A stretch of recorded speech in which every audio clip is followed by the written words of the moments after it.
Ya chicos, buenas tardes entonces y bienvenido a la clase de hoy. Vamos a ver si hoy terminamos la materia para dejar ya libre este horario para que puedan preocuparse de su trabajo y de la última prueba ya que es... ¿Cuándo es la última prueba? Se me olvidó ya la fecha. Estamos hoy a 12, ¿cierto? Sí, estamos acá. Por lo tanto, en teoría quedaban las dos clases la otra semana, pero como les digo, y vamos bastante bien, así que yo creo que tal vez terminamos hoy o más tarde el próximo lunes y la prueba es el lunes 22. Así que estamos bien. Sigue en pie para el lunes 22 la prueba y sigamos con la materia. ¿Ya? No sé si alguno de ustedes estuvo en la clase anterior y no sé tampoco si les quedó alguna duda. Así que los dejo ahí, que ustedes me dirán si es que quedaron claros en la clase anterior, se entendió bien este tema del análisis probabilístico, de cómo funciona este cuento, cómo se va armando el tema estadístico para poder definir caudales. Eso es lo que me interesa, que se haya entendido, ¿ya? Que haya quedado claro. Si hay dudas, plantéenla al tiro antes de que continuemos.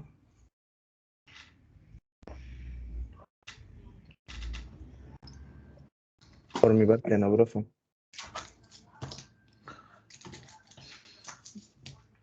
Bueno, el tema del análisis probabilístico, finalmente, es que, digamos, tratando de hacer como un resumen de lo que nosotros hemos vimos en las clases anteriores y lo que traté de explicar. Ustedes trabajan con un registro estadístico de datos, ¿ya? Con un registro histórico, mejor dicho. Y ese registro histórico son observaciones que se van midiendo cada cierta cantidad con cierta periodicidad. Por ejemplo, si pensamos en datos de precipitación, como los que están acá, los datos de precipitación se pueden trabajar de manera diaria, de manera semanal, mensual, anual. Y la precipitación, la gracia que tiene es que es masa de agua que cae, por lo tanto, se puede ir sumando, ¿cierto? Se puede discretizar. Se puede decir cuántos eventos llovió, cuántos días en un año, o días en los 80 años de datos que se tiene, que ahí tendrían 80 años por 365 días. Tienen un montón de datos, ¿ya? De precipitación en un día, donde hay datos que pueden ser cero, porque hay días que obviamente no va a llover, otros que puede ser 1 milímetro, 2 milímetros, 5, 10, 15, 20, etcétera. Todo eso ustedes lo pueden agrupar. Y aquí es donde están agrupados. Entre 0 y 20 milímetros de lluvia, ¿cierto? ¿Cuántas observaciones? ¿Cuántos días? Esta es precipitación diaria, aquí lo dice, daily precipitation, ¿ya? Precipitación diaria. Entonces, aquí está la cantidad de días que llovió entre 0 y 20 milímetros, ¿ya? La cantidad de días que llovió entre 20 y 40 milímetros, entre 40 y 60, 60, 80, etc. Esto ustedes lo pueden hacer para cualquier estación.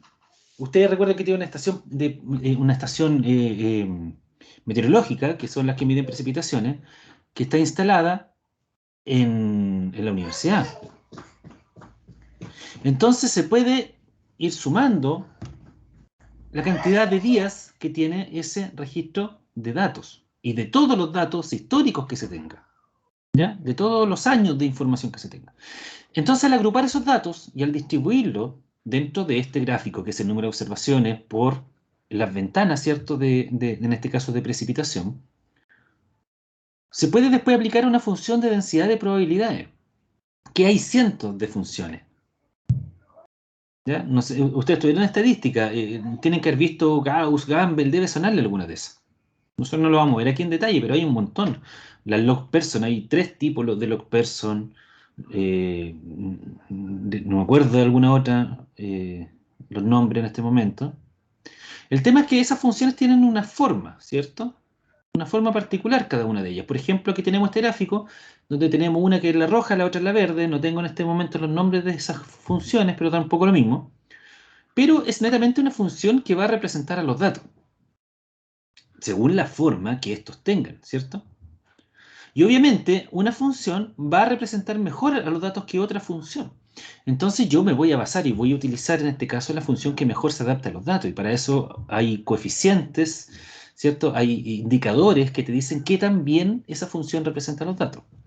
Una vez yo elija esa función que representa estos datos, yo la integro, ¿cierto?, entre los infinitos, y con eso yo voy a obtener la función de distribución de probabilidades.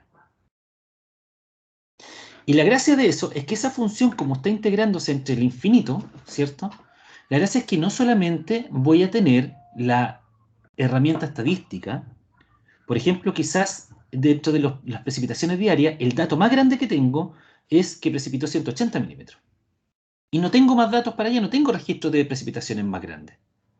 La gracia de poder utilizar esta función de distribución de probabilidades es que la integración de esta función de densidades, ¿cierto?, que es la que representa los datos, al integrarla, yo tengo ahora una herramienta que se mueve hasta el infinito. Por lo tanto, yo puedo con eso extrapolar la información que tengo. Ya mi limitante no es que yo solamente conozco las precipitaciones entre 0 y 180 milímetros, sino que estadísticamente puedo extrapolar y saber, ¿cierto?, cuál es la probabilidad de ocurrencia de un evento de precipitación de 200 milímetros, de 300, 400, 500, 600, 1000 milímetros. Incluso capaz que nunca en la historia haya precipitado 1000 milímetros. Pero estadísticamente lo puedo saber, lo puedo estimar. Y para eso sirve mi función de probabilidades. Hasta ahí. ¿Se entiende? ¿Queda claro eso?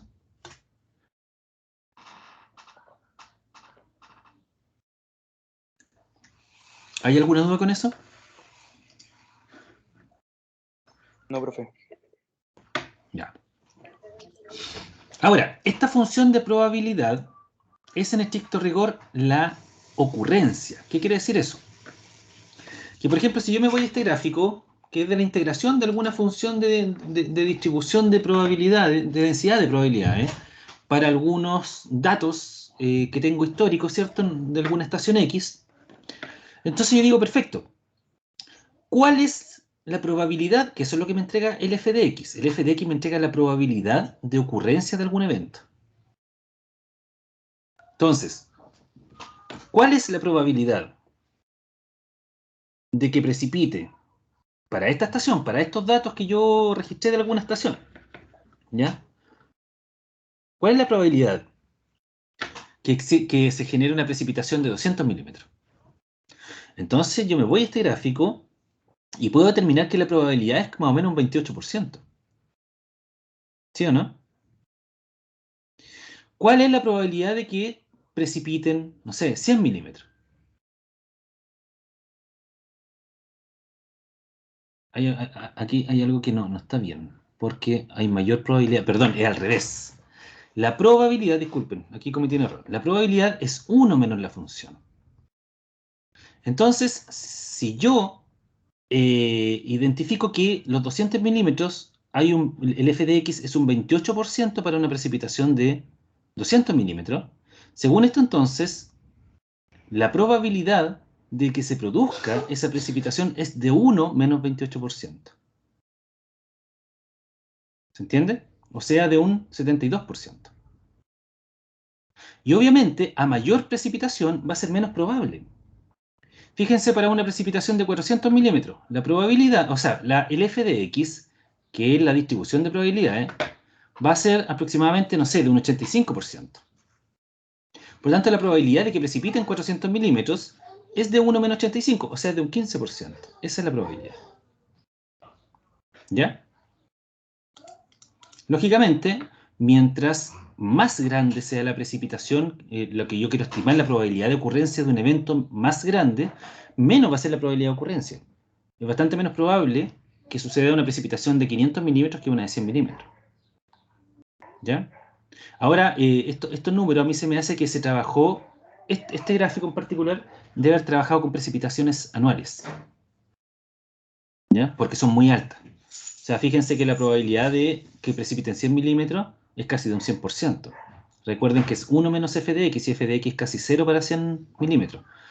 Entonces, debe ser precipitaciones anuales. Y acá son precipitaciones diarias.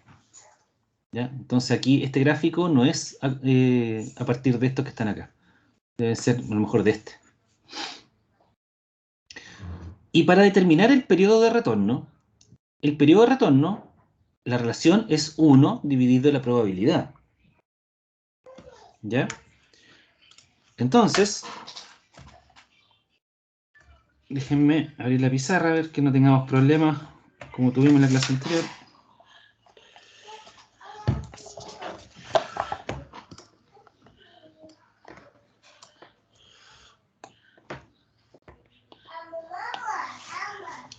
Si yo digo, por ejemplo, determine el periodo de la precipitación asociada a un periodo de retorno de 1000 años, que se expresa de esa manera.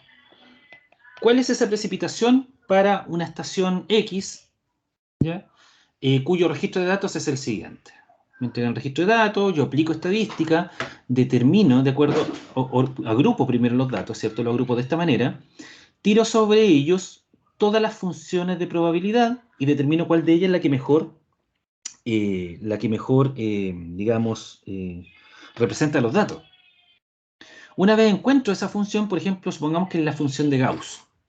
Integro la función de Gauss y con ella determino la función de distribución de probabilidades.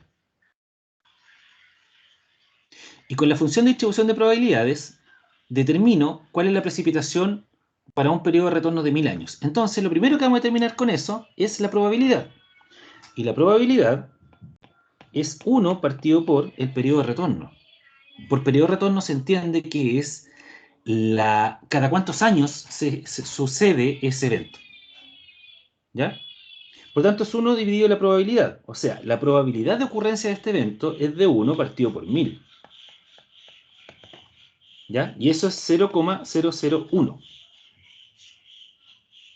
Esa es la probabilidad de ocurrencia. Esto no es en porcentaje, por si acaso.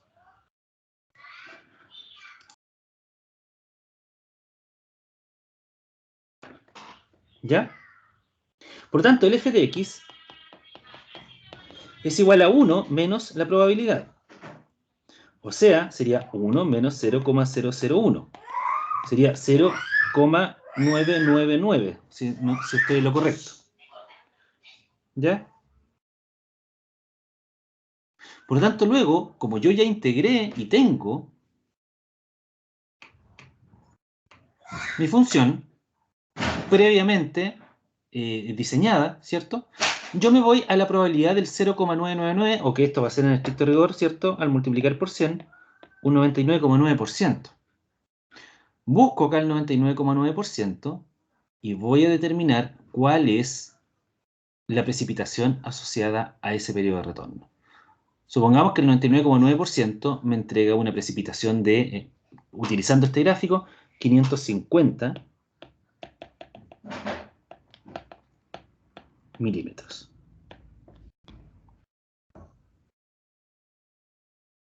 Podemos probar para distintos periodos de retorno, para periodos de retorno de 2 años, por ejemplo, o de 5 años, o de 10, de 100, etc. Y con eso nosotros vamos a ir encontrando cuál es la precipitación asociada. Esto también se aplica a caudales. Entonces, al aplicarlo a caudales, se podría, por ejemplo, determinar, ¿y cuál es el caudal para un periodo de retorno de 10.000 años, por ejemplo? Y va a ser algo similar. Voy a tener un gráfico de f de x y con datos de caudal en metros cúbicos por segundo. Y va a tener exactamente lo mismo. La única diferencia es que aquí, para estos valores de f de x, 10%, 20%, 30%, voy a tener valores de caudal. 100 metros cúbicos por segundo, 500 metros cúbicos por segundo, etc. Entonces los muros, las obras en general, todas estas obras de los embalses, muro, vertedero, las ataguías, todas se diseñan para un caudal con un cierto periodo de retorno. El muro se diseña para un periodo de retorno de 10.000 años, el vertedero para un periodo de retorno de 5.000 años.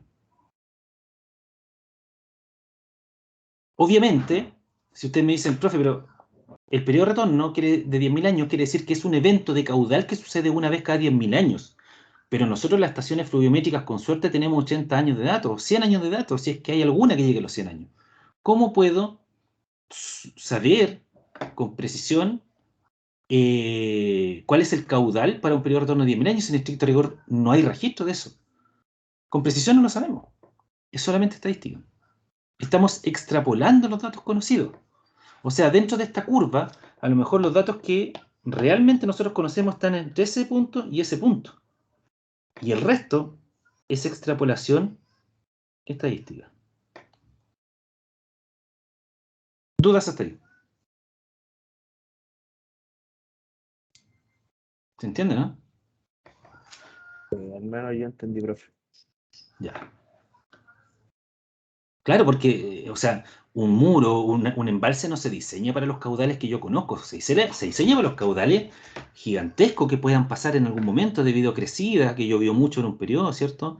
O sea, recuerden nomás lo que pasó con la Ataguía. Esto se diseña para caudales con ciertos periodos de retorno. El tema es que sucedió una crecida de un periodo de retorno mayor al con el cual se diseñó esta Ataguía. ¿Y qué es lo que pasa? Esto pasa. Trae tanta agua al río que se come la tequila, pues, se la lleva, la corta. ¿Lo ven? Y aquí el caudal afluente era de 2.600 metros cúbicos por segundo.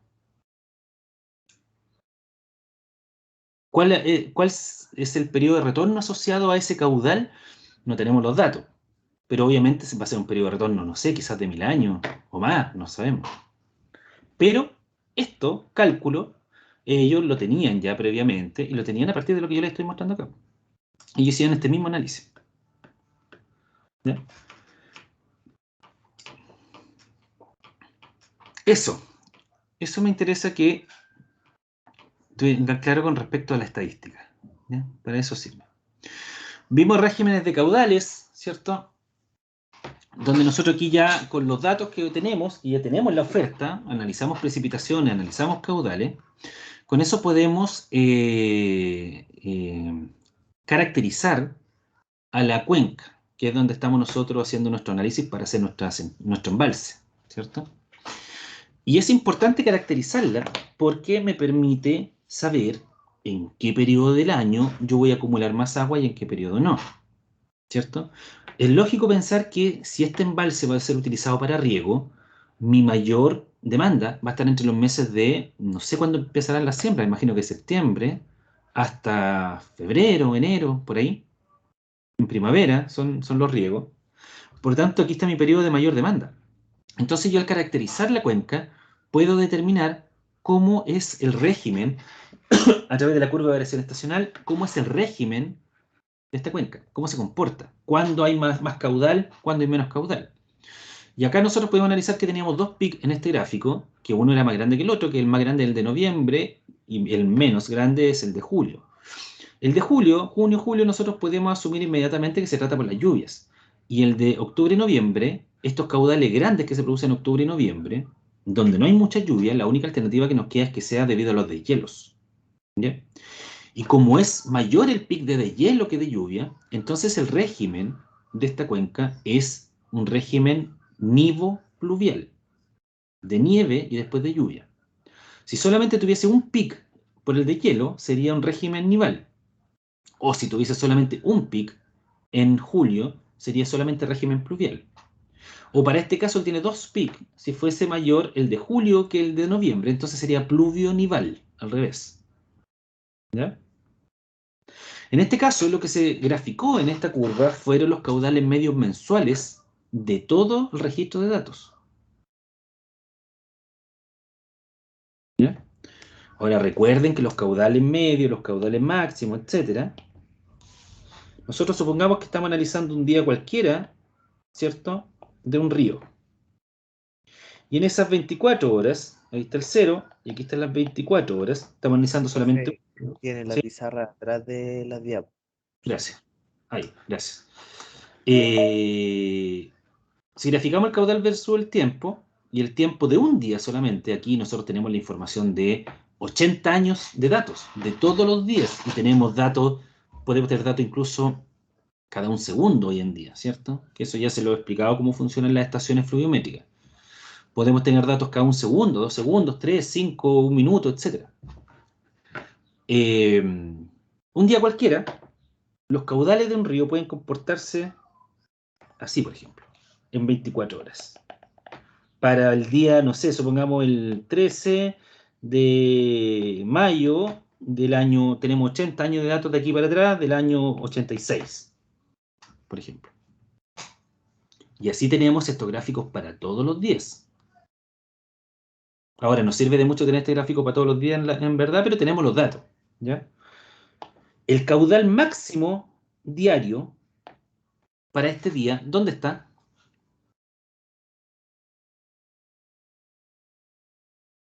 ¿Cómo, profe? ¿El diario? El caudal máximo para este día, Cerca de las 8 de la mañana, profe. no, pero en el gráfico.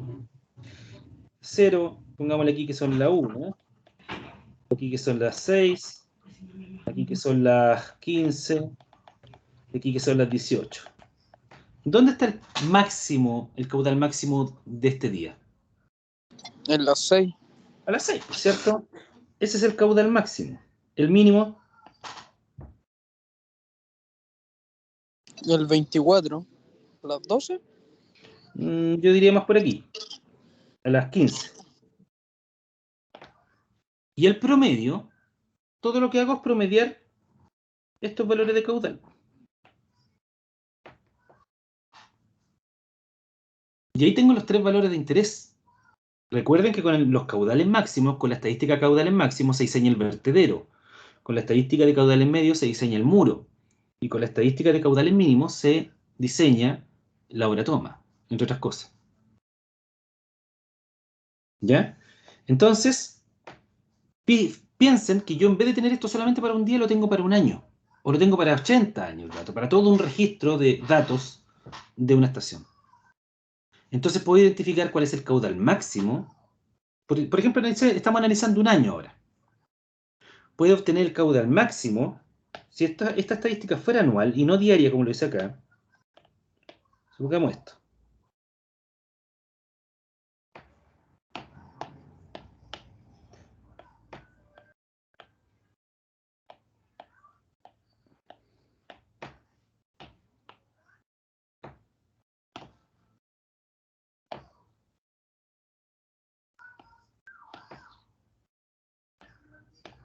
Entonces sería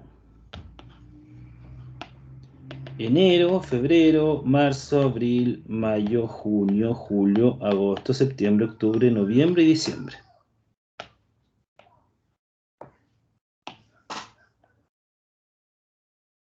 ¿Ya?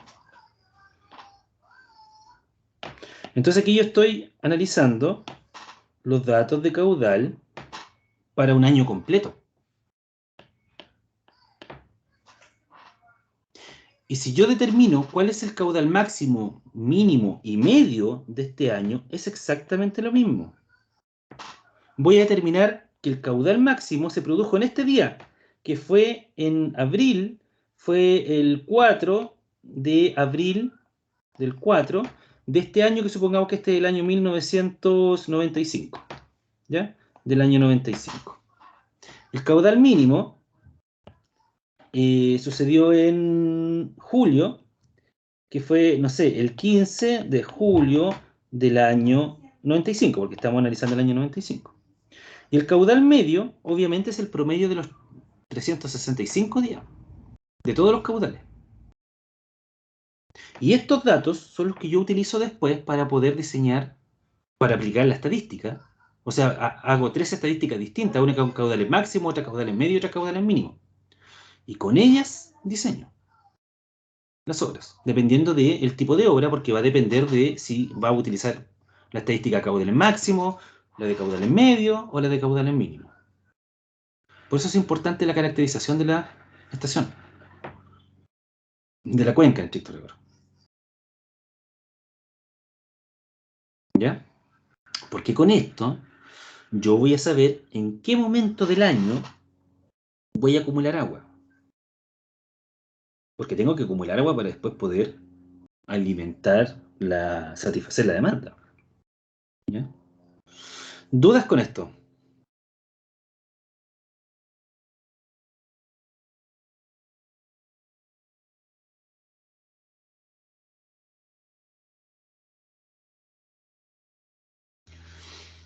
Ya, visto ya la oferta, terminamos ahora con el tema de la oferta y nos vamos a analizar la demanda, ¿ya? Y la demanda, dentro de los parámetros de demanda, ¿cierto? Nosotros tenemos, bueno, hay varias cosas que considerar. Está por un lado la evaporación, que recuerden que la evaporación se produce desde el espejo de agua, ¿cierto? Desde el espejo de agua del embalse, que en estricto rigor no es una demanda de por sí. O sea, nosotros tenemos aquí nuestro muro, tenemos agua acumulada, ¿cierto? Y esa agua es la que se va a evaporar debido a la radiación solar.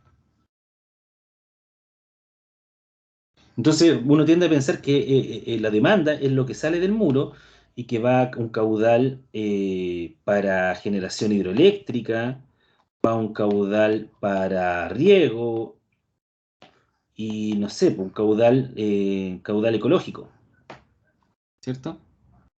Pero también hay otro tipo de demanda, como por ejemplo la evaporación del agua.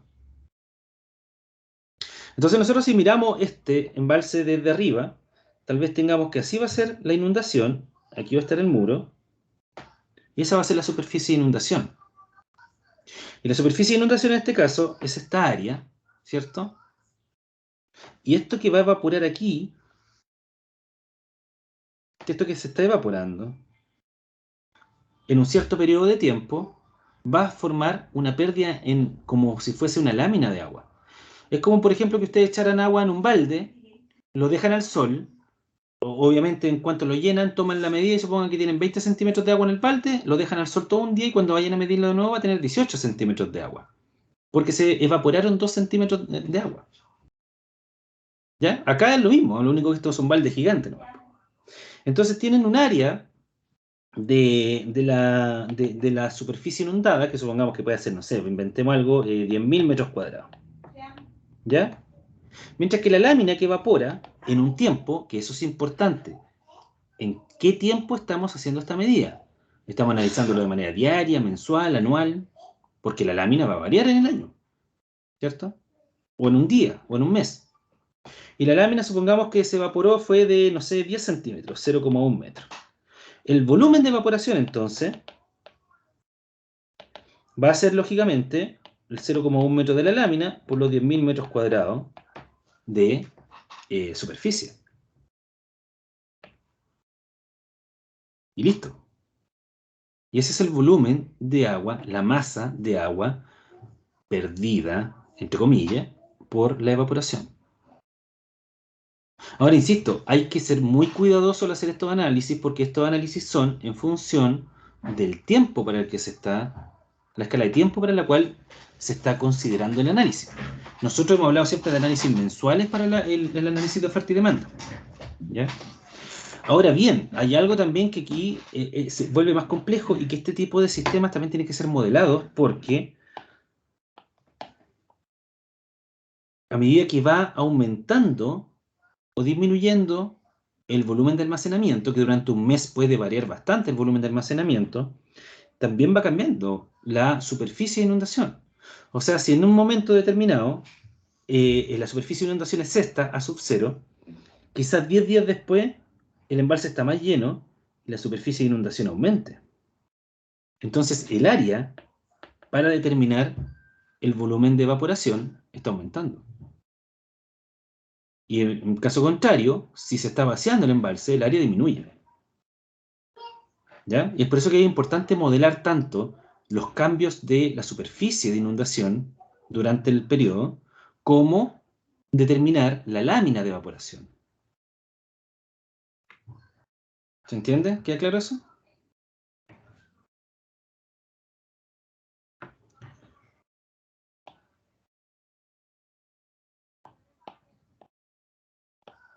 Volumen de riego. Vimos recién el volumen de evaporación. Ahora veamos una demanda directa, que es el volumen de riego.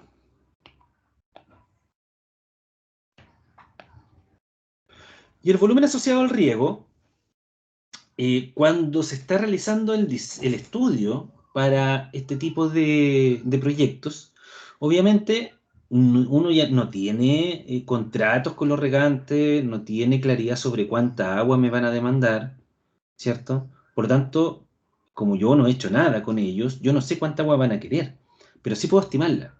Y tengo que estimarla para que en caso de que ellos me exijan esa cantidad de agua, mi embalse tenga la capacidad de tener esa oferta disponible. Entonces, por lo tanto, como yo no tengo información cierta, no sé cuánta agua me van a demandar los regantes, tengo que estimarla. Y para estimar el volumen de riego, en lo que tengo que pensar es en las superficies que van a ser en esa cuenca que podrían ser regadas con esa agua. Entonces, si yo tengo acá mi supuesto embalse sobre el muro, ¿cierto? Bajo este muro yo tengo que analizar cuáles son los terrenos agrícolas que podrían ser regados con esta agua. ¿Ya? Recuerden que aquí el agua va a salir del muro para acá, ¿cierto? Y ahí yo considero que tengo que regar esos terrenos. Por tanto, yo lo que tengo que analizar es a los terrenos. Profe, ¿Sí? pero ahí se analiza con respecto a los metros cuadrados de los terrenos o por cultivo que puede tener el terreno. Las dos cosas. Las dos cosas. Tengo que analizarlo por el tipo de cultivo, porque no todos los cultivos consumen la misma cantidad de agua. Y tengo que analizarlos por superficie, porque lógicamente yo digo que para este terreno tengo que regar una cierta cantidad de agua, y esa cantidad de agua va a depender de la superficie a regar. Con eso yo voy a poder determinar el volumen de agua para riego.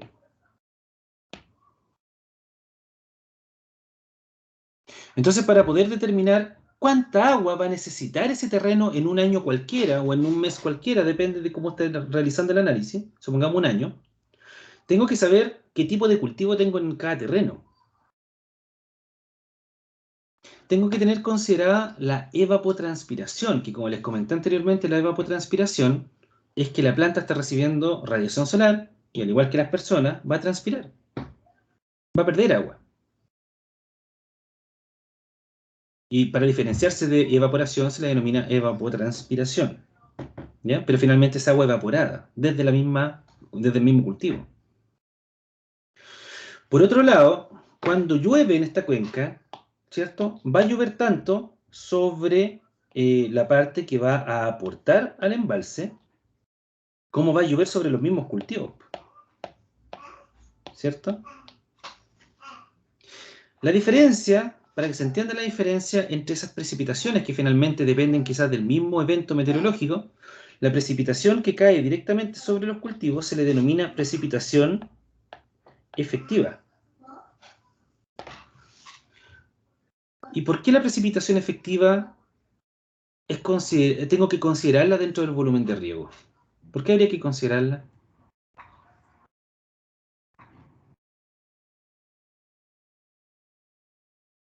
Porque cae en todos los terrenos, pues. Me está regando el terreno, ¿cierto? De manera natural, por así decirlo. Está aportando agua al terreno. Por lo tanto, mientras más precipitación efectiva caiga sobre los terrenos, menos caudal necesito del embalse. Menos necesito regar. Entonces también tengo que considerar la precipitación efectiva que se genera sobre los terrenos. Tengo que considerar la humedad del suelo. Porque obviamente el terreno tiene que mantener una cierta humedad para poder permitir el crecimiento del cultivo, ¿cierto? Y yo tengo que asegurar que esa humedad del suelo se mantenga. Y otro tema, que es quizás el tema más importante y que más Lucas relaciona a los regantes, tiene que ver con el tema de la eficiencia del riego. Porque, por ejemplo, cuando se riega, es con riego botado, por ejemplo, la eficiencia del riego botado puede ser de un 50%. O sea, si yo estoy sacando 10 litros por segundo de un canal para regar mi cultivo, con una eficiencia del 50%, estoy llegando solamente con 5 litros por segundo hacia el cultivo y los otros 5 litros por segundo los estoy perdiendo en el camino. Y ahí es donde como el agua es un bien escaso, sobre todo para los regantes, ahí es donde ellos consideran el riego tecnificado. Y el riego tecnificado no es otra forma que aplicar tecnología al riego, cosa de poder aumentar la eficiencia y con ello perder menos agua.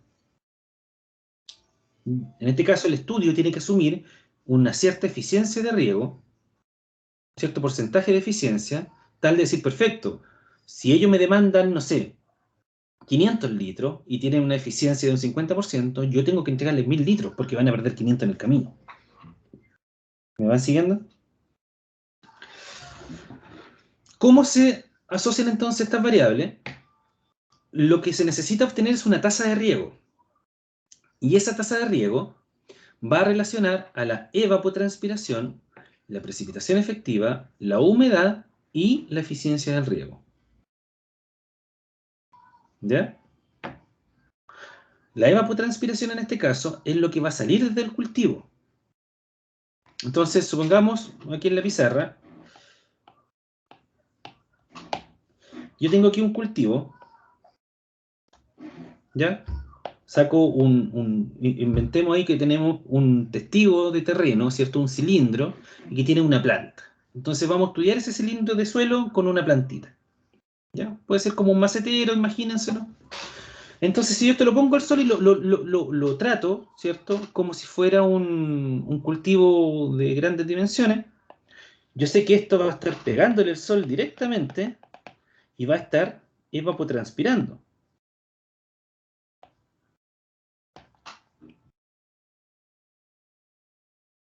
La pregunta es, ¿cuánto caudal yo necesito? ¿Cuánto caudal de agua necesito incorporarle a ese terreno, a este testigo en este caso, para que la planta crezca? Ya, pues entonces hay parte que está evaporándose de agua. Pero a su vez, cuando llueve,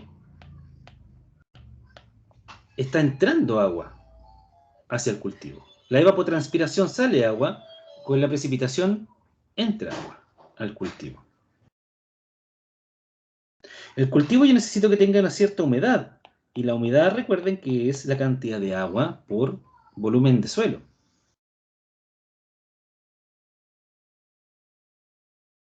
Y obviamente tengo que considerar dentro de la tasa de riego, en vez de poner caudal aquí le voy a poner tasa de riego, ¿cierto? En este viaje hacia el cultivo del agua va a tener pérdida entre medio, ¿ya? Por tanto, ahí es donde entra también la eficiencia. Entonces, la tasa de riego, lo que yo necesito regar al cultivo para que éste se desarrolle, es la cantidad de agua que le va a faltar a mi cultivo. Y la cantidad de agua que le va a faltar a mi cultivo va a ser la evapotranspiración menos lo que entra al cultivo, que va a ser la precipitación efectiva, menos la humedad, que es lo que se tiene que mantener en el cultivo, y dividido la eficiencia de riego.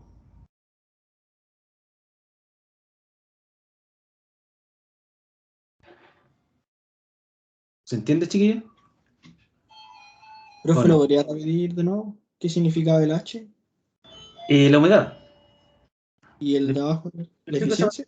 parte? Sí, le explico esa parte. ¿No? La tasa de riego, o sea, la tasa a la que voy a necesitar regar. Denme un segundo, voy a apagar esa musiquita, me loco.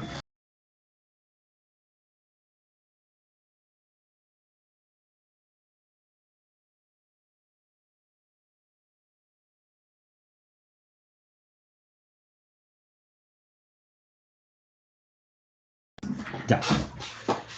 La tasa de riego va a ser lo que sale menos lo que entra, ¿cierto? Y en función también de su eficiencia.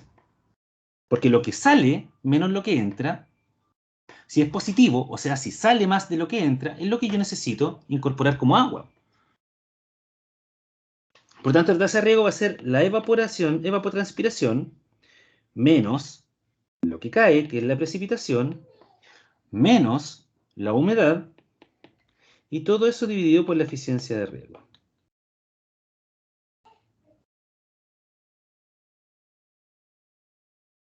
¿Cierto? La evaporación va a salir un volumen. que va a ser la lámina evaporada por el área del cultivo. Eso es un volumen, ¿cierto? Pero si yo eso lo puedo transformar como que fuese un caudal. Y solamente lo voy a hacer dividiendo ese volumen por el tiempo de análisis. O sea, los segundos de un mes, por ejemplo. Supongamos que este análisis lo estamos haciendo para el mes de septiembre. Entonces yo determino cuánto es el volumen que va a evapotranspirar ese cultivo. Lo voy a dividir por los segundos del mes de septiembre y voy a tener el caudal. ¿Sí o no? La precipitación. Lo mismo. Yo voy a tener la precipitación efectiva, ¿cierto? Que es una lámina de agua que cae sobre el cultivo. Lo multiplico por el área del cultivo. Y con eso voy a tener el volumen de precipitación. Y voy a poder transformarlo en un caudal dividiendo el volumen de precipitación por los segundos del mes de septiembre.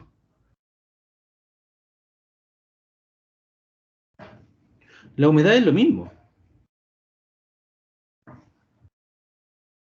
La humedad es en porcentaje, pero ese porcentaje es un cierto volumen de agua. Y la eficiencia de riego, ese es un porcentaje neto, ¿cierto? Que obviamente considera la eficiencia del agua que voy a perder en el camino para llegar al cultivo. Y con eso yo puedo obtener la tasa de riego.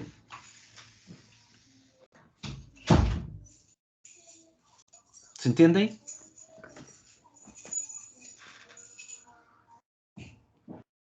¿Se entendió bien o no?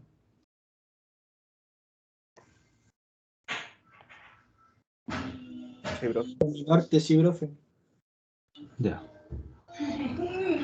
Ahora veamos cada uno de esos parámetros. O sea, ya imagínense, nos estamos metiendo cada vez más en la deep web aquí. Estamos en el volumen de riego, determinamos la tasa de riego y ahora vamos a ver lo que hay dentro de la tasa de riego.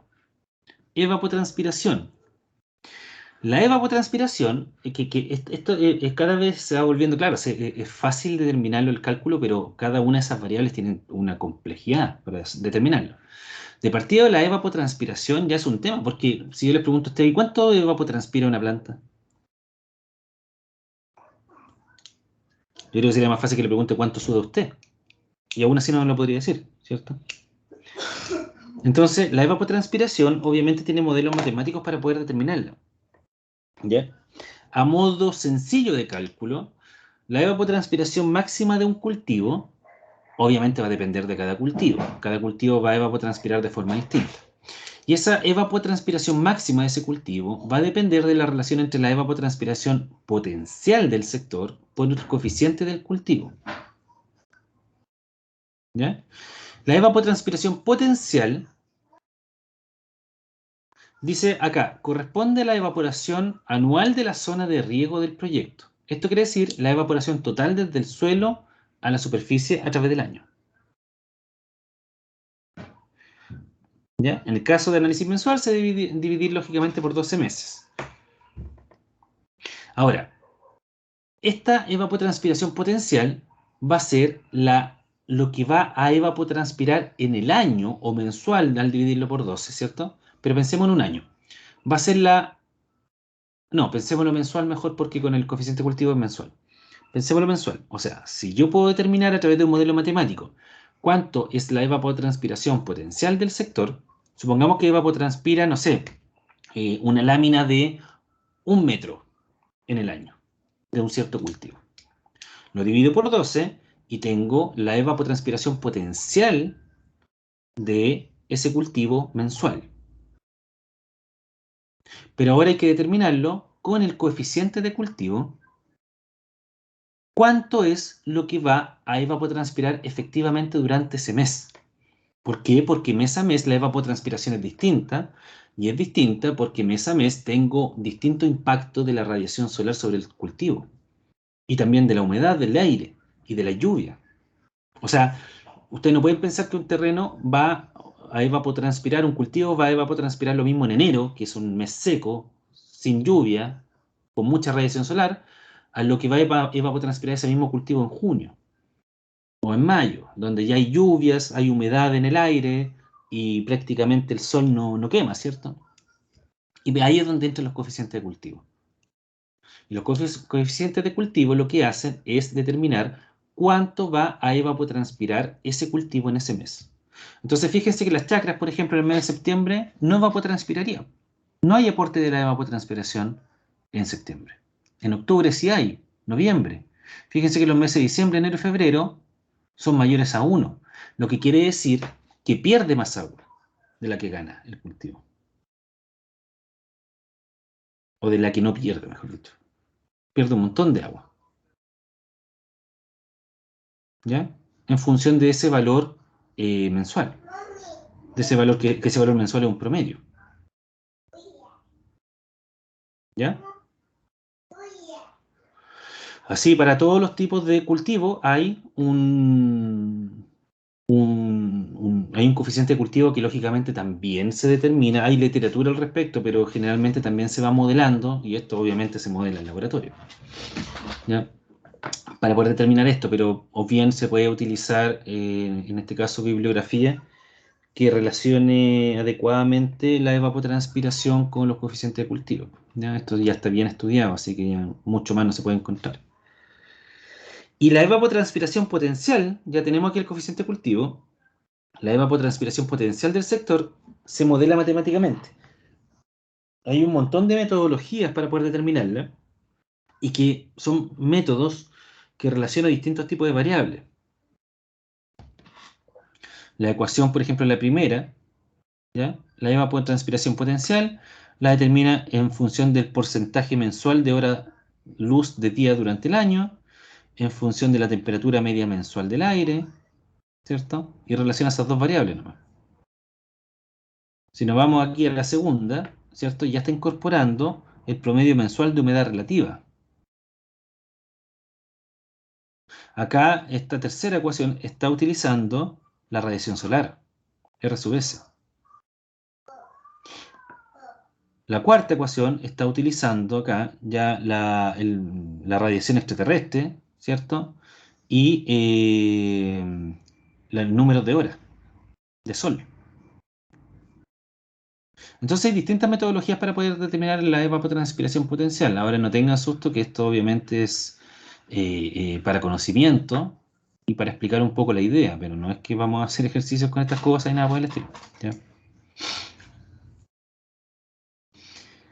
La precipitación efectiva, como les comentaba anteriormente, tiene que ver con la precipitación que cae efectivamente, valga la redundancia, sobre el terreno, ¿ya? Por lo tanto, al precipitar directamente sobre el terreno significa que va a necesitar menos agua para regarlo, obvio. Si ya se regó naturalmente, entre comillas, ¿cierto? Con agua con agua lluvia. La humedad del suelo, la cantidad de agua por volumen de tierra. ¿Ya? Ustedes, no sé, ustedes tuvieron ya mecánica de suelo, ¿cierto? ¿O no aún? En eso estamos, profe. Estamos cursando el ramo. En eso estamos, profe. ¿El laboratorio no han tenido? No lo conozco. No, ¿No? Generalmente en mecánica de suelo, uno de los ensayos de laboratorio es sacar un testigo de suelo. Y el testigo de suelo es igual como lo hacen con las probetas de hormigón. Se saca de un suelo X cualquiera, se saca un cilindro perfecto, ¿cierto? Bien homogéneo, que está húmedo porque es suelo natural, y se lleva al laboratorio y se mete dentro de un horno. Y en el horno no recuerdo bien cómo es el procedimiento, pero parece que como 24 horas hay que tenerlo secando. Obviamente el testigo se lleva al laboratorio, se pesa, ¿cierto? Y después se mete al horno y se seca. Y después se pesa seco. Entonces, en ese obviamente, proceso se pierde un porcentaje, ¿o no, profe? viene en porcentaje De masa. de masa, claro. O sea, si pesa uno, como cuando recién lo sacaron, pesa, por ejemplo, 1 kilo, y luego, después de peso inicial, peso final, después que lo meten en el horno, se seca, ¿cierto? Lo vuelven a pesar y pesa 0,5 kilos. Eso significa que en el transcurso del secado perdió 0,5 kilos de agua. O sea que en ese volumen inicial tenían medio kilo en agua. ¿Ya? Y eso sirve para poder determinar la humedad del suelo, que la humedad del suelo, como bien dice, es en porcentaje. ¿Ya? Tienen el peso inicial con agua, el peso final sin agua, solo tierra, ¿cierto? Solo terreno, sin agua, totalmente seco, y con eso se puede determinar la humedad. Ahora, también tenemos que considerar que este embalse puede ser utilizado para generación hidroeléctrica, ¿cierto? Y esa generación hidroeléctrica implica una demanda de caudal de agua, además del caudal para riego. Ahora bien, aquí hay dos cosas que son distintas, ¿cierto? Desde el punto de vista de la demanda, que es que el agua para generación hidroeléctrica es un destino no consultivo, mientras que el agua para riego es consultivo. Si ustedes recuerdan, consultivo quiere decir consumo. El agua para generación hidroeléctrica entra al sistema, pero después la devuelve al río, no la consume. Mientras que la de riego la saca del río y no va a volver al río. El agua se va a ir a la tierra para regar. Entonces, eso es consultivo. Y esos derechos, cuando son no consultivos o consultivos, son un tema súper relevante. Si les interesa, métanse al código de agua y lean eso. Y porque, bueno, yo lo he comentado, pero el agua es un derecho, un bien de consumo. Entonces se comercializa con ella, es como vender un auto o una casa. Se inscribe en el conservador de bienes raíces, ¿cierto? Igual como una casa. Entonces, es muy relevante cuando es de consumo o es no consultivo o consultivo, porque, por ejemplo, la cuenca del Maule está cerrada para otorgar más derechos consultivos. O sea, ya no hay más agua. Si hay un regante que no tiene derechos de agua y quiere inscribirlo, no va a poder. Entonces va a tener que comprarlo. Va a tener que comprarlo a alguien que obviamente esté vendiendo, ¿cierto? Y que, por ejemplo, tiene acciones. Y una acción, por lo menos acá en la región del Maule, es medio litro de agua por segundo. Esas son las acciones de agua. Entonces, métanse al diario oficial o a cualquier diario, googleen y busquen compro acciones o vendo acciones de agua en el río tanto, y ahí tienen precio. La acción de agua acá en el Maule está como a 2 millones precio. Hace un tiempo atrás, no sé cómo estará ahora. Pero en este caso, la generación hidroeléctrica no es lo mismo. Ese caudal de agua que se saca para generar energía hidroeléctrica se devuelve al río. Por lo tanto, en estricto rigor no le están sacando agua al río, la están bypaseando, ¿no? Por así decirlo. Pero sin embargo, para el análisis de oferta y demanda, igual ese volumen, yo lo que estoy aquí analizando es el agua que tengo almacenada en el embalse, ¿cierto? Por lo tanto, aunque sea de consumo o no de consumo, eso es importante para el río aguas abajo. Pero a mí lo que estoy analizando aquí en mi balance de oferta-demanda es en el embalse mismo. Y ahí sí importa ambos casos, dar lo mismo si son consultivos o no consultivos, porque el volumen de agua se lo voy a sacar igual al embalse, tanto para riego como para energía hidroeléctrica. Entonces yo lo que me tengo que preocupar es que yo voy a tener aquí mi embalse, aquí voy a tener mi agua, ¿cierto? Y a medida que yo estoy sacando caudal de agua para regar, para generación hidroeléctrica, etcétera, está llegando agua. Está llegando agua, le voy a poner Q sub 1 y el efluente, la salida le voy a poner Q sub 2. Y Q sub 1 es distinto a Q sub 2. En algún momento Q sub 2 puede ser mayor a Q sub 1 y lo que va a pasar ahí es que el nivel del embalse va a bajar. Y en algún momento Q sub 2, Q sub 1 va a ser mayor a Q sub 2. ¿Cuándo va a ser Q sub 1, el afluente, cuándo va a ser mayor a Q sub 2, que es el efluente? El Q sub 1 es la oferta, el Q sub 2 es la demanda. Oferta, afluente, el Q sub 2 es la demanda, es el efluente.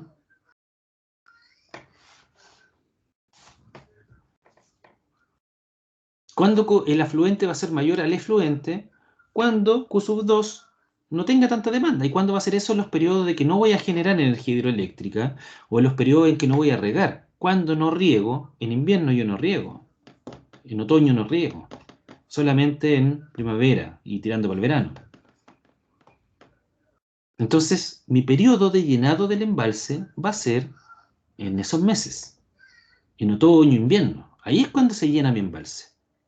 Cosa que en los periodos de escasez hídrica, que son verano y primavera y después verano, ahí voy a tener escasez hídrica porque no hay lluvia.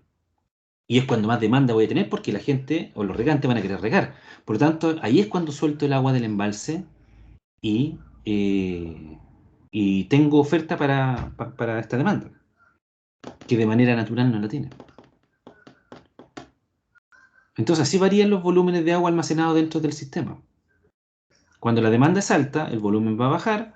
Cuando la demanda es baja, porque no se necesita generación hidroeléctrica, porque no hay riego, ahí es cuando se empieza a llenar el embalse. Por eso el embalse es una obra de regulación. Es como un estanque de agua potable, cumple la misma función. Almacena agua para tener disponible cuando sea demandada. Esa es la idea. ¿Ya? Entonces, este análisis de oferta y demanda se realiza mensualmente. ¿Se acuerdan que eso ya lo vimos en alguna clase anterior? Parte con un volumen inicial, ¿cierto? Y a medida que se va llenando, que ahí es donde está el volumen del afluente que aparece acá, ¿cierto? Tengo un volumen inicial del embalse y mientras tanto sigue llegando agua y llega agua de manera constante. No deja de llegar agua desde el río. Y mientras tanto, cuando ya está en operación este sistema, yo tengo que asegurar un volumen ecológico asociado a un caudal ecológico, ¿cierto?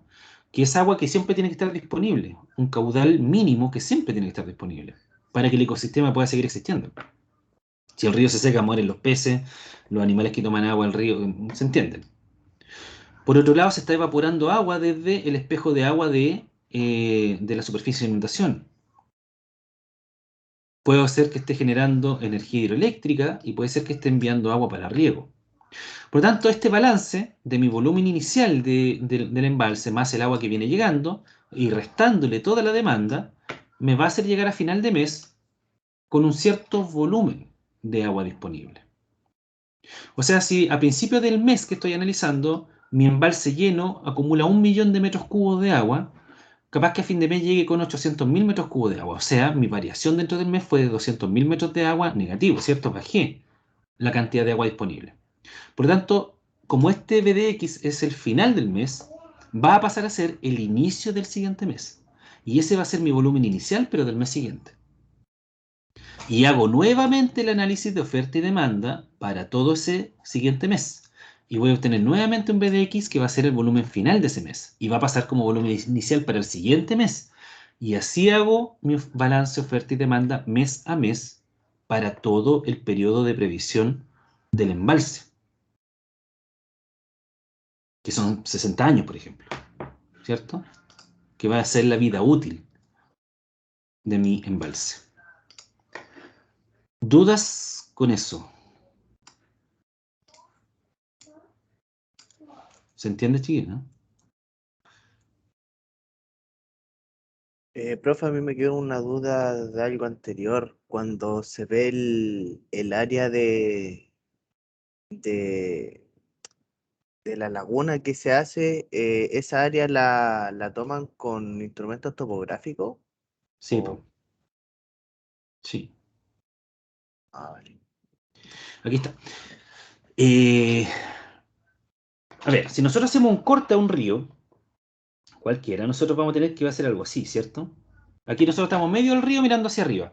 El río viene acá, viene aquí, aquí está el puntito de la flecha, significa que viene hacia nosotros, y aquí están los cerros, ¿cierto? Estos son los cerros, las dos laderas del río. Obviamente, esta forma es cualquier perfil transversal del río que yo estoy analizando, que este es mi río, el perfil longitudinal del río es este. Ahí está el agua y este es el suelo, ¿cierto? Como lo veíamos en hidráulica. Pero lógicamente, esto, el corte transversal, va cambiando cada metro, ¿cierto? Cada centímetro está cambiando ese perfil. Por lo tanto, lo que se hace acá es una topografía completa de todo ese cerro y se modela. Entonces yo dejo en mi... Ay, aquí no tengo Google, tengo que bajarlo. Yo hago en mi... A ver, aquí teníamos una foto buena del inicio de este curso, ¿eh? Que nos puede servir. Esta. Esto yo lo topografío completo, cosa que pueda tener en computador una modelación total de cuánto va a ser la inundación. O sea, yo estimo hasta dónde va a llegar el agua, ¿cierto? Cuando se inunda, hasta dónde va a llegar esta superficie de inundación. Y yo tengo todo esto topografiado. Y con todo esto topografiado, yo puedo modelar inmediatamente qué pasa si yo acumulo 1 metro de agua en el río, una vez ya está operando el embalse. Si yo acumulo 1 metro de agua, como yo tengo todo esto modelado, yo voy a saber inmediatamente cuánto es la superficie de inundación y cuánto es el volumen de inundación. Acumulo 1 metro más de agua, voy a saber inmediatamente cuánto es la superficie de inundación y cuánto va a ser el volumen de inundación. ¿Ustedes han visto las regletas que están en el Colbún? Sí, profe. ¿La han visto? ¿Las que están en el Petit? Está en el Esa- petit. adentro. Sí. Son así. Aquí hay una regleta, acá hay otra, y esta otra regleta coincide con el cero de la regleta que está más arriba. ¿Ya? Acá hay otra regleta, y lo mismo, coincide con el cero. El máximo de una regleta coincide con el cero de la siguiente. Acá lo mismo. Bueno, aquí ya no me da mucho el dibujo, pero ahí, por ahí. Entonces, estas regletas están instaladas para que una persona, obviamente alguien de la empresa, vaya y vea el nivel de agua. Y el nivel de agua supongamos que está aquí. Va a ver esta regleta, que es la regleta, no sé, pongámosle la regleta número 3, estoy inventando, y marca que está en 57 centímetros en esa regleta. Entonces ellos que tienen lleno de regletas para acá para abajo, ¿cierto? Ellos inmediatamente saben que esa regleta, que es la número 3, indica que tienen una altura en el lago de, supongamos que tiene 5 regletas para abajo, 5,57 centímetros de nivel de agua, con respecto a esa referencia de la regleta última que está más abajo, ¿cierto? Y esa altura de la regleta permite inmediatamente saber cuánto es el área de inundación, que obviamente va a ser toda la superficie que va a inundar ese nivel de agua, y con la altura y el área también pueden conocer el volumen de agua almacenado. Para eso sirven esas regletas, por si no lo sabían. Ellos ya tienen toda esta modelación hecha y lo tienen para cada centímetro. Ellos me imagino que irán con una hojita de papel y dicen ya, si la altura de las regletas marca 5,57 centímetros, entonces el área es de, no sé, vamos a decir algo, 10.000 metros cuadrados, y el volumen de almacenamiento va a ser entonces de 380.000 metros cubos.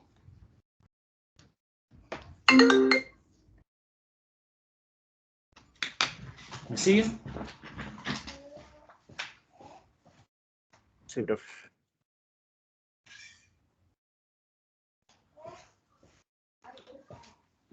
¿Ya? Así se relaciona esta cosa.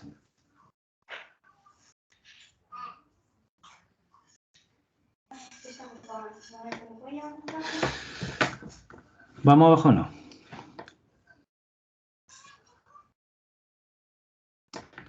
¿Dónde quedé? Aquí. Y de hecho, gracias por la pregunta, porque le voy a mostrar lo siguiente.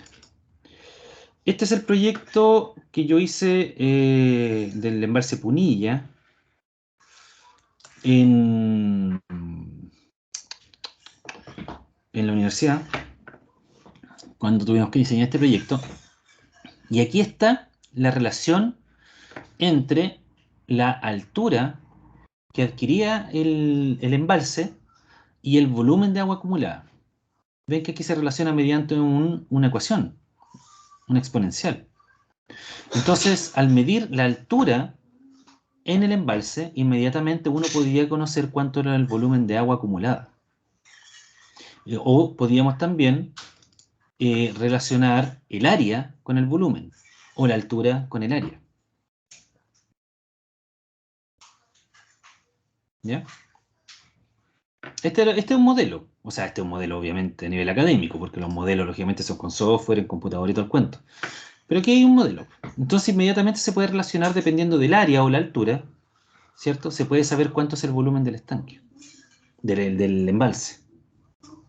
Y dependiendo de la altura, del nivel de agua, se puede saber cuánto es el área de la superficie de inundación. Y aquí está el balance hídrico. Este es el balance hídrico hecho para este embalse.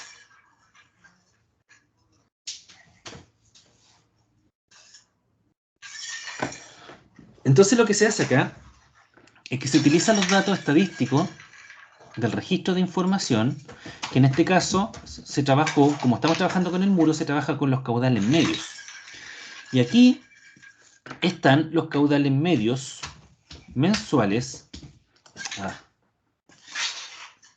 Espérense un poquito. Aquí están los caudales medios mensuales para todos los meses desde el año 73 hasta el año 2002, perdón. ¿Ya? El caudal de abril del año 73, 1,65. De mayo, 9,07. Junio, 9,21. Julio, etc. Y acá después se promedian esos 12 datos y se obtiene el caudal medio anual. ¿Ya? Que es el promedio nada más de estos 12 datos que tenemos aquí por cada uno de los años. Entonces fíjense que el modelo de balance, oferta y demanda se hace mensualmente para el año o los años que se tiene registro de datos. Entonces lo que se hace con esto y se logra es poder determinar el dimensionamiento del muro para los años en que se tiene información. Y en función de esos datos, ¿cierto?, se determina cuál va a ser la altura del muro. ¿Ya? Se determina la demanda. Ahí está el volumen asociado a la demanda, que la demanda es 2,49 metros cúbicos por segundo, que en este momento no recuerdo dónde viene la demanda, pero es lo mismo. Aquí está la evaporación en metros. Ahí está el área de inundación, que la relacionamos con la ecuación que le acabo de mostrar anteriormente, ¿cierto? Y ahí está el caudal del afluente, lo que llega, que es 1,65 en abril del 73, que es este dato que está acá arriba. Ahí está el 1,65. Ese es el afluente, esos son los caudales que están llegando al embalse. Aquí está el volumen del afluente, que va a ser obviamente el caudal por los segundos del mes. ¿Cierto? El afluente en metros cúbicos por segundo, multiplicado por los segundos de abril, que son 2.592.000 segundos, obtengo el volumen. El volumen del caudal ecológico, que también es una demanda. El volumen de la demanda, que tengo el caudal por los segundos del mes, etc. Y con eso yo puedo determinar cuánto tiene que ser el volumen, en este caso, del embalse. Y como yo tengo relacionado el volumen del embalse con la altura, al determinar cuánto es el volumen del embalse y el volumen inicial, porque este es un proceso iterativo, yo voy a ir probando y probando y probando valores hasta que llegue el valor que me permita que mi embalse siempre tenga agua, ¿cierto? Porque a lo mejor en algún momento puedo llegar a que este BDX sea 0 o negativo. Entonces ella no me está cumpliendo mi embalse y tengo que aumentarlo de tamaño, tengo que hacerlo más grande, cosa que este BDX nunca sea 0 ni negativo. Y ahí voy a determinar mi volumen inicial, y al tener ya mi volumen inicial del día 0 o del día 1, mejor dicho, en que empieza a operar, yo lo voy a cruzar con mi gráfico que me relaciona con la altura, y voy a tener cuál va a ser la altura del muro.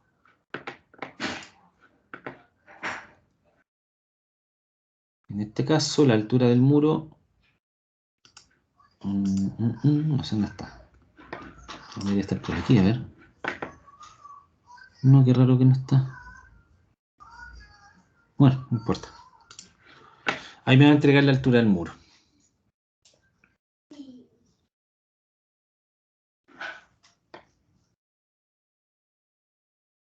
Así es nuestro balance de oferta y demanda.